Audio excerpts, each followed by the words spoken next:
একটি ভাল্লুক রাস্তা দিয়ে যখন যাচ্ছিল একটি গাড়ি খুব জোরে তাকে ধাক্কা মারে এবং একটি ছেলে গাড়ির সামনে ভালুটা এসে পড়ে। ছেলেটি সঙ্গে সঙ্গে গাড়িটা দাঁড় করে এবং বাইরে এসে দেখে ভালুটি এখনও বেঁচে আছে। সঙ্গে সঙ্গে সে রেস্কিউ টিমকে ফোন করে এবং রেস্কিউ টিমের লোক সঙ্গে সঙ্গে চলে আসে এবং ভাল্লুকটিকে নিয়ে হসপিটালে নিয়ে যায় তার ট্রিটমেন্টের জন্য। তো কিছুদিন তার ট্রিটমেন্ট হওয়ার পর সে আস্তে আস্তে সুস্থ হতে থাকে এবং তাকে একটা রেস্কিউ সেন্টারে রাখা হয়। তাকে রেস্কিউ সেন্টারে সুন্দর সুন্দর খাবার দেওয়া হয়, সে ভালোভাবে খাবার খায়, কিন্তু লোকটি তাকে তার জন্য আরও ভালো ভালো পুষ্টিকর খাবার নিয়ে যায় এবং তাকে খাবার দেয়। তো ভাল্লুকটি আস্তে আস্তে সুস্থ হতে শুরু করে এবং লোকটির সঙ্গে খুব ভালো বন্ডিং হয়ে যায়, তাদের মধ্যে খুব ভালো বন্ধুত্ব হয়ে যায়। কিন্তু ভাল্লুকটি একদম সুস্থ হওয়ার পর লোকটি এবং তাকে জঙ্গলে ছেড়ে দিয়ে আসে। তো লোকটি ভাবলো ভাল্লুকটির সঙ্গে সম্পর্ক তার এখানেই শেষ হয়ে গেছে।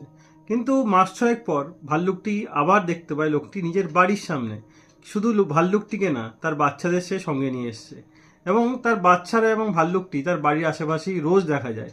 কিন্তু ভাল্লুকটি কখনোই লোকটিকে ডিস্টার্ব করেনি, কখনোই লোকটির বাড়ির ভেতরে আসার চেষ্টা করেনি। মাঝে মধ্যে রেলিংয়ে বসে খেলে, কিন্তু লোকটির ঘরের ভেতর কখনোই ঢোকে না ভাল্লুকটি এবং ভাল্লুকের বাচ্চাগুলি। তো লোকটির বাড়ি ভাল্লুকটি মাঝে মধ্যেই আসে এবং পাহারা দেয় তার বাচ্চাদের সঙ্গে নিয়ে। তো ভিডিওটি দেখে আমরা এটি বুঝতে পারি, যদি কোনো প্রাণীকে আপনি মন থেকে ভালোবাসেন এবং তার উপকার করেন, সে সারা জীবন আপনার কৃতজ্ঞ হয়ে থাকে। তো ভিডিওটি ভালো লাগলে অবশ্যই লাইক করে শেয়ার করে দেবেন।